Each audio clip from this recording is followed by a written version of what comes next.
muuqaalkan maanta waxaan ku sharxi doonaa yani sida loo soo geliyo Facebooka muuqaal dhameystiran. For example kalento markaad rabto inaad statuskaaga aad soo geliso muuqaal dhameystiran, waxaad rabtaa statuska inaad soo geliso muuqaal dhameystiran. laga yaabo dadkeena qaar yani inta badan aad ka soo gelisaan Facebooka markaad rabtaa inaad status soo dhigtaan inaad ka soo gelisaan Facebooka create history idinkoo yani soo galayo kadibna aad muuqaal soo dhigaysaan. marka muuqaalkaas soo dhigaysaan waxaa qasab ah muuqaalkaas inuu jarmo yani uu socdo ilaa iyo 26 oo seconds ah. marka waxaa jirta qaab ka fudud hadduu yani muuqaalka uu 3 daqiiqo 4 daqiiqo 5 daqiiqo 10 minutes aad yani aad soo gelin karto statuska Facebookkaaga waliba isagoon go'aynin isagoon jarjarmaynin. muuqaalka aan kugu tusi doonaa waxaa imaanaysaa messengerkaaga saa u soo geliso statuska muuqaal dhameystiran aanan go'aynin aanan jarjarmaynin. si aad yani u soo geliso waxaad imaanaysaa messengerkaaga. marka messengerkaaga aad timaado waxaa ku soo baxaya akoona badan yani dadka adiga yani friends kula ah aad yani ama sheekaysataan.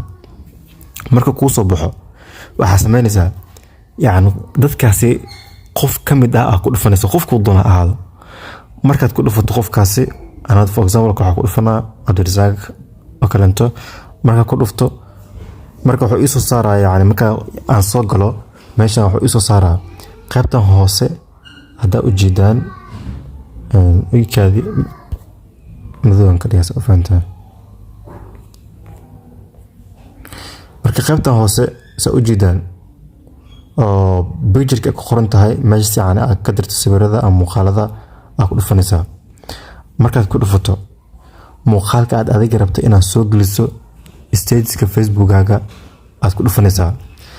for example kale aniga waxaan ku dhuftay muuqaalkan oo kalento marka muuqaalkan kan ku dhufto wuxuu isoo saaraa waa laba option oo ku qoran send iyo edit.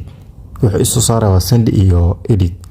marka aniga yani uma baahan send inaan dhaho qofkaas aan u diro waxaa sameynaa edit kan taabanaa si aad isaga xirto marka edit kan taabto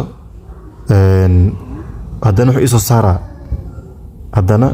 isoo saaraa qaybtan hoose waxa ku qoran waxay tahay yani your history is sound. waa qaybtan hoose ku qoran tahay your history aad ku dhufanaysaa. marka ku dhufato your history si toos wuxuu kusoo qoraa added your history.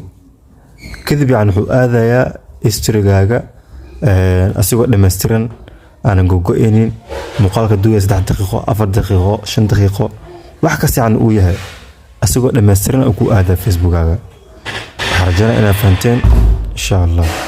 Assalaamu calaykum.